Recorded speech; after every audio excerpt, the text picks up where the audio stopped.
ভারত ও বাংলাদেশের মধ্যে টি-20 বিশ্বকাপকে কেন্দ্র করে তৈরি হওয়া দা-কুমড়ার সম্পর্ক ঠিক করতে এবার ভারতীয় ক্রিকেট বোর্ডকে চিঠি দিয়েছে বাংলাদেশ ক্রিকেট বোর্ড। এমনটাই দাবি ভারতের গণমাধ্যম দৈনিক জাগরণের। এই গণমাধ্যমের প্রকাশিত প্রতিবেদনে উল্লেখ করা হয়েছে যে বাংলাদেশের পাঠানো সেই চিঠিতে লক্ষ্য ভারত ও বাংলাদেশের মধ্যে দ্বিপাক্ষিক সিরিজ ও এশিয়া কাপ পরিকল্পনা নিয়ে দুই দেশের ক্রিকেটীয় সম্পর্ক পুনর্জীবিত করা, সম্পর্কের বরফ গলানো এবং দীর্ঘদিনের টানাপোড়েন মেটাতে বিসিবি আনুষ্ঠানিকভাবে বিসিসিআই এর কাছে চিঠি পাঠিয়েছে।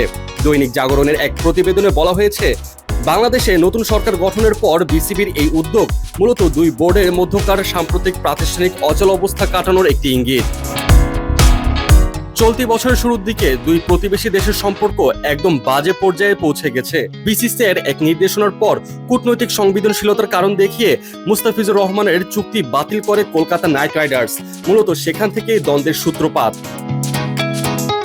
এর পাল্টা পদক্ষেপ হিসেবে বিসিবি ইন্ডিয়াতে বিশ্বকাপ খেলতে না যাওয়ার মতো এক বড় সিদ্ধান্ত নিয়ে তাক লাগিয়ে দিয়েছিল। নিরাপত্তার শঙ্কার অজুহাতে 2026 টি-20 বিশ্বকাপ খেলতে ভারতে দল পাঠাতে অস্বীকৃতি জানায় বাংলাদেশ। বিসিবি দাবি তোলে হাইব্রিড মডেলের, যেখানে তাদের ম্যাচগুলো শ্রীলঙ্কায় সরিয়ে নেওয়ার প্রস্তাব দেওয়া হয়। দীর্ঘ আলোচনার পর শেষ পর্যন্ত টি-20 বিশ্বকাপের মূল তালিকায় বাংলাদেশের পরিবর্তে স্কটল্যান্ডকে অন্তর্ভুক্ত করা হয়। তবে বর্তমান প্রেক্ষাপটে বিসিবির এই চিঠি বাস্তবসম্মত কূটনীতিরই অংশ বলে মনে করা হচ্ছে, কারণ দুই বোর্ডের সামনে এখন বড় স্বার্থ জড়িয়ে আছে। প্রথমত, দুই দেশের মধ্যে স্থগিত থাকা সিরিজ সম্পূর্ণ করা।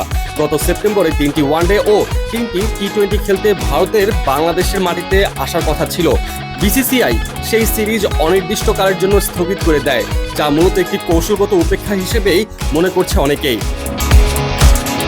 দ্বিতীয়ত, আগামী বছরে এশিয়া কাপের আয়োজকও বাংলাদেশ। যদি ভারতীয় দল সেখানে না যায়, তবে টুর্নামেন্টটি দুবাই বা শ্রীলঙ্কায় সরিয়ে নিতে হবে।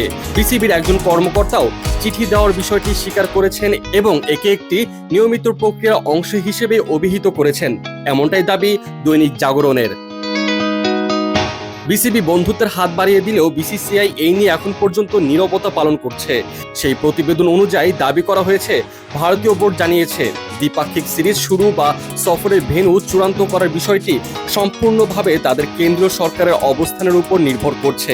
আপাতত এসব আলোচনার মধ্যেই নিউজিল্যান্ডের বিপক্ষে চলতি মাসের শেষে শুরু হতে যাওয়া হোম সিরিজে প্রস্তুতি নিচ্ছে বাংলাদেশ।